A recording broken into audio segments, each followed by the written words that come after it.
지금 우리는 세스 고딘에 져서 마케팅이다를 공부하고 있습니다. 함께 공부하실 분들은 책을 구입해서 파트에 맞게 시청해 주시면 도움이 되실 겁니다. 오늘 스터디할 파트는 챕터 5번째, 더 나은 것을 찾아서입니다. 중간부터 시청하게 되신 분들은 재생 목록을 통해서 1편부터 차례대로 보시는 게 더 좋으실 겁니다. 그럼 시작하겠습니다. 세스 고딘이 제안하는 마케팅은 브랜드가 작고 진한 문화를 만들어서 그 문화가 스스로 대중에게 전염시키는 방식이라는 걸 우리는 배웠습니다. 그리고 그냥 내가 하고 싶은 대로 막 하는 것이 아니라 철저하게 성장 가능성이 있는 작은 문화를 먼저 찾아서 그것을 브랜드에 적용해야 한다는 것까지 이해했죠. 노력 끝에 찾은 작은 문화를 창업자가 공감할 수 있다면 훨씬 더 좋은 거고요. 바로 그 문화가 브랜드의 대상이 되는 겁니다. 아마 여기까지만 이해하셔도 기획이 술술 풀리실 거라 생각합니다. 대상이 정해졌으니까요. 그런데 문제가 하나 있습니다. 두려움이라는 감정이 우리를 나아가지 못하게 만들거든요. 이 길이 맞는가라는 의심이 드실 수 있습니다. 그냥 지금까지는 35세에서 45세까지의 남성을 타겟했는데 갑자기 특정 문화를 타겟으로 하려니 덜컥 겁부터 나는 게 당연하죠. 물론 전통적인 방식으로 광고를 태울 목적이라면 굳이 세스 고딘의 이야기를 듣지 않으셔도 됩니다. 하던 방식대로 하시면 돼요. 하지만 문화를 만들어서 대중에게 퍼지는 브랜드 마케팅을 하고 싶으시다면 두렵더라도 이 방식을 잘 기억해 두시는 게 훨씬 좋으실 겁니다. 왜냐하면 사람마다 더 좋다라고 생각하는 것이 다르기 때문입니다. 아마 이 컨텐츠와 전혀 관련이 없는 분들, 즉 마케팅을 할 필요가 없는 분들은 더 좋다라는 평에 절대적 기준이 있다고 믿으실 겁니다. 하지만 우리는 이미 공부해서 알고 있죠. 각각의 크고 작은 문화마다 추구하는 캐릭터가 다르기 때문에 더 좋다라는 평에 절대적 기준은 없다는 걸 말이에요. 디자인이나 미술 작품을 볼 때도 마찬가지입니다. 사람들은 그저 각자의 이야기를 할 뿐이죠. 어떤 사람이 특정 디자인이 좋다라고 평가한다고 해서 그것이 절대적 기준이 되는 건 아닙니다. 그 사람에게 더 좋은 것이죠. 생각보다 이 과정은 디테일합니다. 모던한 것만 좋다고 하는 사람이 있는 반면에 누군가는 조금은 핀트가 나간 모던함 97%에 약 3% 정도의 키치함이 꼭 반영되어야만 좋다라고 평가합니다. 각각의 동료 집단이 추구하는 캐릭터는 생각보다 복합적이고 복잡한 구조를 가졌습니다. 그렇기 때문에 조금만 어긋나도 이건 우리가 아니네 라고 판단하고 지나가 버리죠. 때문에 우리는 브랜드의 문화를 만들 때 성장 가능성이 있는 문화를 찾아서 적극적으로 브랜드의 대상으로 정의해야 하는 겁니다. 그렇게 하지 않으면 문화 자체가 형성되지 않을 테니까요. 단순 인구 통계만으로 브랜드를 기획하게 되면 그냥 이런저런 사람이 한 번씩 둘러보는 정도에 그칠 가능성이 높습니다. 두렵더라도 효과적인 브랜드 마케팅을 위해 대상이 될 문화를 찾고 그들이 추구하는 캐릭터를 분석해서 우리 브랜드에 녹여낸다면 놀랍게도 해당 문화 사람들은 아주 손쉽게 우리 브랜드를 알아보고 해당 문화에 속하지 않은 사람들은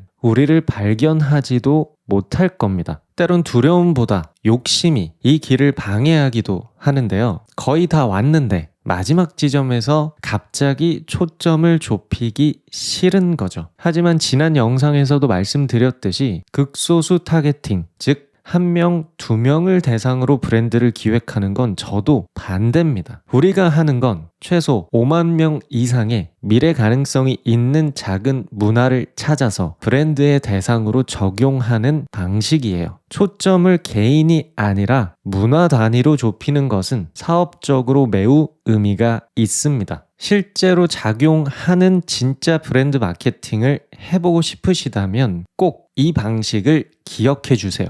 다음으로 브랜드의 대상이 될 문화를 찾았다면 우선 해당 문화가 좋아할 만한 방식으로 브랜드를 기획하는 것이 굉장히 중요합니다. 정말 가장 베스트는 창업자나 마케터가 아예 자신의 개인적인 정체성은 내려놓고 철저하게 봉사한다는 마음으로 타겟이 되는 문화의 캐릭터를 분석한 다음 브랜드에 녹여내는 방식일 텐데요. 현실적인 문제가 조금 있습니다. 우리가 로봇이 아니기 때문에 사실상 내 자신을 내려놓고 100% 타겟에게 맞는 기획을 하는 것이 쉬울 리가 없죠. 사실 저는 거의 불가능하다고 생각합니다. 고상한 취향을 가진 사람이 키치한 문화를 대상으로 하는 브랜드를 담당하기란 정말 쉽지 않겠죠. 괜히 키치하고 맥시멀한 디자인에서 타이포그래피 한 줄이라도 제거하고 싶을 겁니다. 자신이 속한 문화에서는 그 디자인이 좋다고 생각하지 않으니까요. 그래서 저는 적절히 창업자와 브랜드가 대상으로 할 기회 가득한 문화를 잘 믹스해야 한다고 생각합니다. 그렇게 해도 괜찮아요. 왜냐하면 각자가 추구하는 캐릭터는 매우 복합적이기 때문입니다. 쉽게 이야기하자면 내면의 에고가 추구하는 자아상이 너무 복잡해서 100% 동일한 브랜드를 만나기란 현실적으로 매우 드물다는 거예요. 우리가 소비한 브랜드만 돌아봐도 쉽게 이해할 수 있습니다. 100%이 브랜드가 내 감성적 만족을 이끈 건 아니어도 60%, 70% 정도로도 충분하다고 생각하죠. 때로는 20%, 30% 정도의 브랜드 선호도만 있어도 구매를 하는 게 우리입니다. 그렇기 때문에 저는 창업자가 브랜드를 끌어나갈 지속 가능성이 훨씬 더 중요하다고 생각하는 거예요. 단기간은 나와 맞지 않는 브랜드라고 해도 담당자가 끌어가려고 노력할 수 있을 겁니다. 물론 이때에도 디테일은 엄청 떨어질 수밖에 없겠죠. 그러나 오래 못합니다. 정말이에요.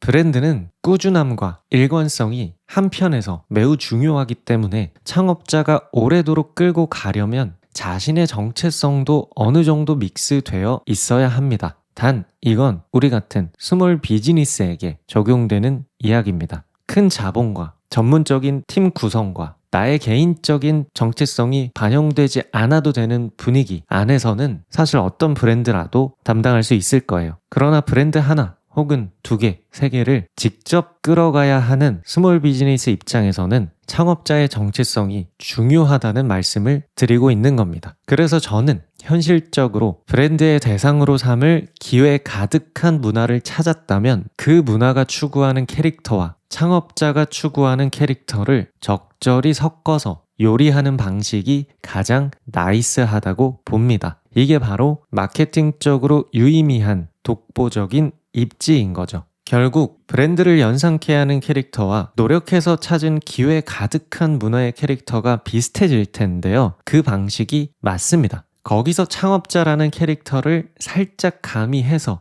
약간만 비트는 거죠. 너무 비틀면 시장이 너무 좁아지거든요. 너무 좁은 시장은 사업보다는 개인 취미 활동하기에 적합합니다. 아무튼 브랜드의 캐릭터가 완성되면 끝이라고 생각하실 수 있는데요. 전혀 아닙니다. 이제부터 시작이죠.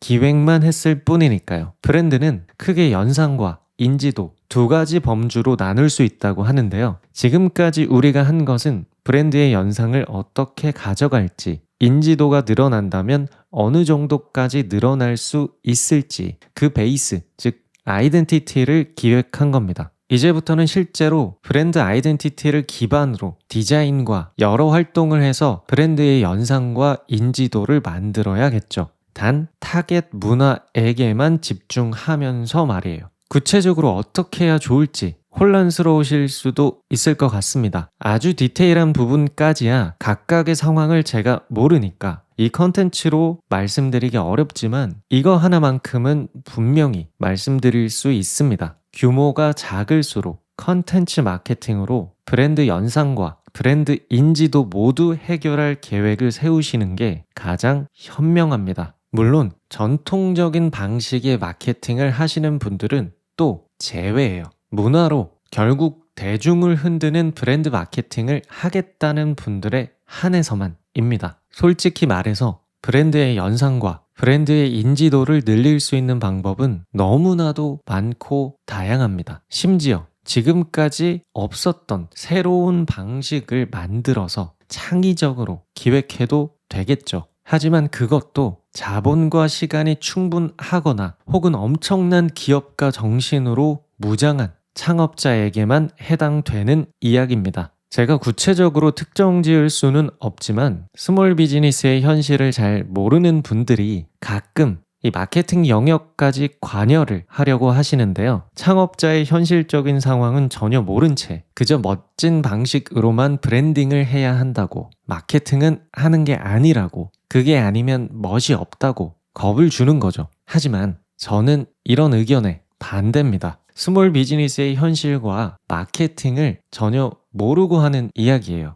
저는 브랜드 한다고 멋만 부리는 거 절대 반대입니다. 브랜드는 정체성이지 특정 멋이 아니에요. 그리고 멋만 부리고 앉아있다고 해서 사람들이 알아주는 거 정말 아닙니다. 멋진 방식도 있지만 현실적으로 할 수 있는 걸 하는 게 우선입니다. 그러다 나중에 멋있는 것도 하는 거지 처음부터 콧대만 세운다고 될 일이 아닙니다. 물론 이 이야기도 스몰 비즈니스에게만 한정된 이야기입니다. 돈이 많으면 충분히 버티고 충분히 실패해도 괜찮아요. 아무튼 이런 상황에서 저는 스몰 비즈니스가 브랜드의 연상과 인지도를 만드는 방식에 있어서 컨텐츠 마케팅이 가장 의미 있다고 생각합니다. 그렇지만 이 일도 쉽다고는 말하지 않겠습니다. 그러나 도전해볼 만한 레벨인 건 분명해요. 갈수록 컨텐츠를 만들기가 더 쉬워지고 있으니까요. SNS 하기 싫은데 지금 SNS가 난리니까 어쩔 수 없이 해야 되는구나 라고만 생각하실 문제가 아니라 역사적으로 언제나 마케팅은 미디어가 주도했다는 사실을 이해하시면 개인이 할 수 있게 된 컨텐츠 마케팅이 지금 우리에게 얼마나 의미가 있는지 알게 되실 겁니다. 지금 시대는 정말 스몰 비즈니스에게 축복에 가깝습니다. 우리가 공부하는 이 책의 저자 세스 고딘도 매일 하루도 빠짐없이 자신의 블로그에 글을 씁니다. 그 글이 모여 책이 됐고 블로그의 팬들이 책을 샀고 팬덤이 세계적으로 커졌고 그것을 통해 우리가 이 저자를 알게 됐고요. 컨텐츠 마케팅 현실적으로 한번 관심을 가져보시면 좋을 것 같습니다. 시리즈는 앞으로 계속 이어질 거고요. 이제 스터디한 파트 중 몇 개의 문장을 읽고 마무리해 보겠습니다. 내용이 더 궁금하신 분들은 세스 고딘의 마케팅이다 책을 직접 구입해서 정독해보세요. 누군가 좋아하는 것을 다른 사람들은 원하지 않을 뿐이다. 따라서 이게 더 나아요 라는 마케터의 말은 틀렸다. 이건 어떤 사람들에게는 더 나으며 당신이 거기에 해당될 수 있습니다 라고 말하는 것이 맞다. 모두의 머릿속에는 소음이 울린다. 모두 자신이 옳으며 다른 사람들에게 모욕과 무시를 당한다고 생각한다. 그렇다면 마케터로서 우리는 다른 사람들을 상대로 마케팅할 여지가 없다. 차라리 사람들과 같이 춤추는 것이 훨씬 생산적이다. 흔히 어떤 대상을 놓고 생각할 때 A와 B 그리고 C가 순차적 관계를 맺고 있다고 판단하기 쉽다. 가령 세 가지 대상의 길이를 비교할 때 이런 식으로 판단하는 것이다. 자는 엄지보다 길고 엄지는 후추보다 길다. 따라서 자는 후추보다 길다. 그러나 사람을 대상으로 이야기와 기회를 만들 때는 이런 단순한 비교 판단이 통하지 않는다. 사람들은 최고를 기억한다. 누구를 위한 최고일까? 바로 이것이 핵심적인 질문이며 그 답은 바로 나 자신을 위한 최고이다. 만약 내가 친환경 제품이나 가격을 중시한다면 뇌는 머릿속에 내가 좋아하는 브랜드의 자리를 따로 마련해 둔다. 물론 그 브랜드는 친환경성과 가격을 고려했을 때 최고다. 반면 위상과 생소한 기쁨을 누리는 일을 훨씬 중시하는 사람이라면 다른 브랜드를 염두에 둔다. 이는 놀라운 일이 아니다. 그것은 사람들이 기계가 아니라 인간이기 때문이다. 마케터로서 당신이 할 일은 지도에서 일부 사람들이 찾고 싶어 하는 특징이 있는 자리를 찾는 것이다. 이는 시장 점유율을 극대화하기 위한 자기중심적이고 일방적인 판매 제한이 아니라 일종의 너그러운 표지, 당신을 찾는 사람들이 쉽게 찾을 수 있도록 쏘아 올리는 신호탄이다. 특정한 감정을 느끼는데 도움이 되는 브랜드를 하나 고른다면 어떤 브랜드일까? 마케터들이 일을 잘했다면 고르기가 쉬울 것이다. 사람들은 아직 모른다. 그들은 당신이 지도상에 표시할 독보적 입지, 상상은 해도 기대하지 못했던 독보적 입지를 기다린다.